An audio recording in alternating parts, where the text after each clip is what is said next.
This is the 2006 Caparo T1 with its godlike 583 horsepower engine that propels it to mind-blowing speeds. And then there's the Renault Sport Spider, which can go from 0 to 60 miles per hour in just 7.4 seconds with its lightweight build and agile handling. Here are 10 forgotten Beauty and Beast masterpieces. The BMW Z1's a forgotten gem in the history of BMW. Released in 1988, it sold around 8,000 units. This car was pricey for its time, costing about $50,000. This was more than double the price of the popular BMW 325i Sport. Despite its cost, many were drawn to the Z1 because of its sleek design and unique drop-down doors. Over time, the BMW Z1 has been overshadowed by its successors, the Z3M and Z4M. These later models offered better handling and performance, which made the Z1 seem less impressive in comparison. However, the Z1 still has a small but dedicated group of fans who appreciate its unique qualities. The Caparo T1 was launched in 2006 with great excitement. It was a road legal car with performance similar to a Formula One car. Designed by Gordon Murray of McLaren F1 fame, it featured a detuned IndyCar engine with 583 horsepower. This engine allowed the T1 to go from 0 to 60 miles per hour in just 2.5 seconds, with a top speed of 190 miles per hour. Despite its impressive specs, the T1 faced issues soon after its launch. Race car driver Jason Plato experienced a fire while testing the car. Later, Jeremy Clarkson encountered faults during his test. These problems hurt buyer confidence. By 2012, only 15 T1s had been built and the project was halted. The T1's exterior resembled a racing prototype of a Formula One car. It had a carbon fiber body with aerodynamic features like an adjustable front wing and rear wing. These elements helped it generate 875 kilograms of downforce at 149 miles per hour. The engine was a 3.5-liter V8, producing 575 horsepower. The Caterham 21 was a sports car launched in 1996. It was designed to be more practical than the Caterham 7, but still fun to drive. The 21 used a composite body and the same engines as the 7. It could go from 0 to 60 miles per hour in 4.5 seconds, which made it quite fast.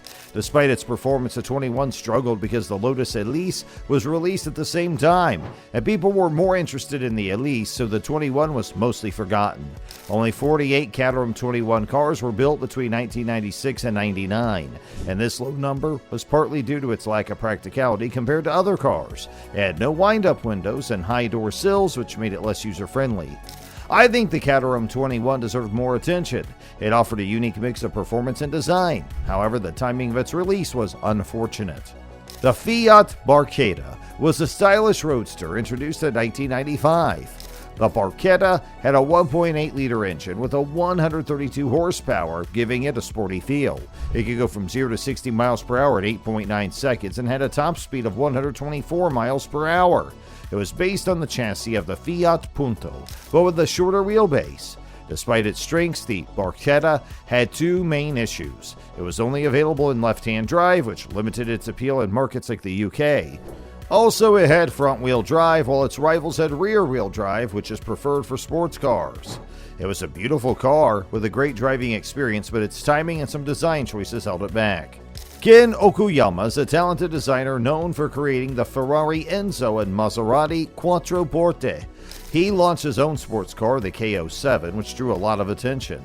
The K07 was inspired by the Lotus 7 and had a 210 horsepower 2-liter engine from Toyota.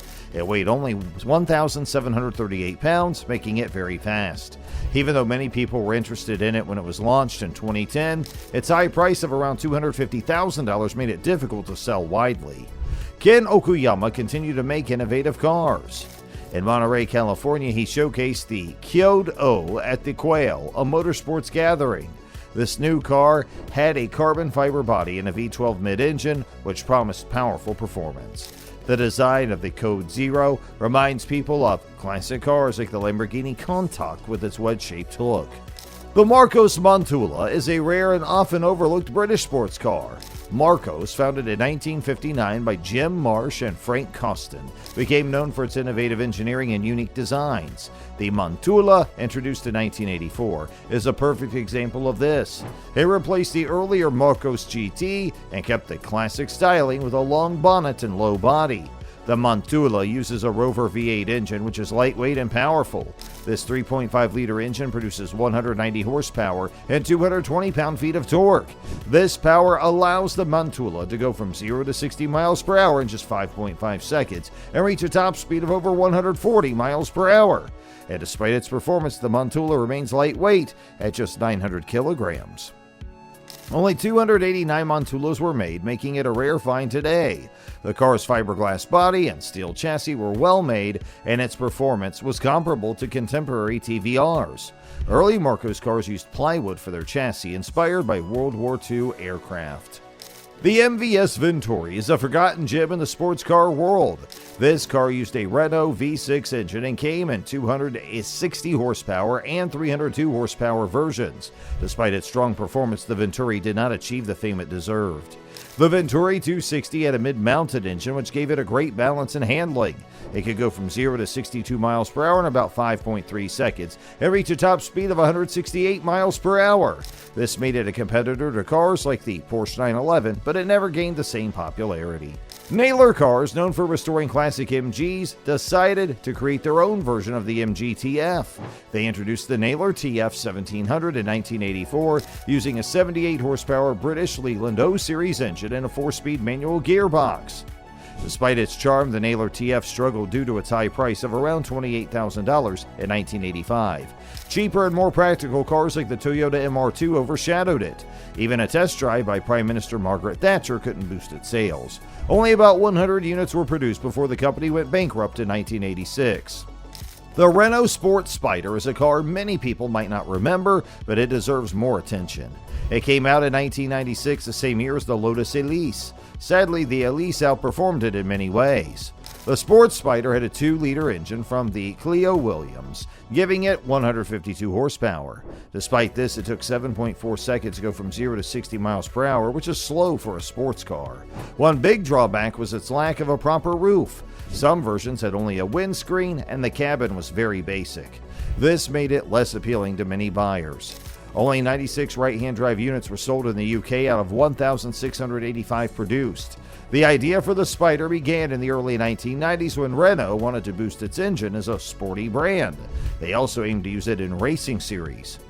This car was built at the Alpine factory and was first shown to the public in 1995. In motorsports, the Spider had a version called the Spider Trophy with a more powerful engine.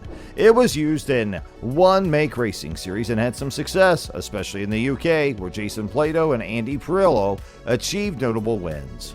Designed by Lord David Strathcarron, the Strathcarron SC-5A was a lightweight marvel that utilized a Triumph motorcycle engine, boasting agility and handling that rivaled more famous counterparts like the Lotus Elise. Its minimalist design, lacking doors and a roof, appealed to purists seeking raw driving experiences. However, the SC-5A faced challenges typical of small-scale productions, emission regulations, and market competition. It later evolved into the MMI Avocet, incorporating a 2-liter Ford engine, yet struggled to find broader audience beyond enthusiasts. Now, feel free to comment your thoughts down below, and don't forget to smash the subscribe button for more upcoming content. Thanks for watching.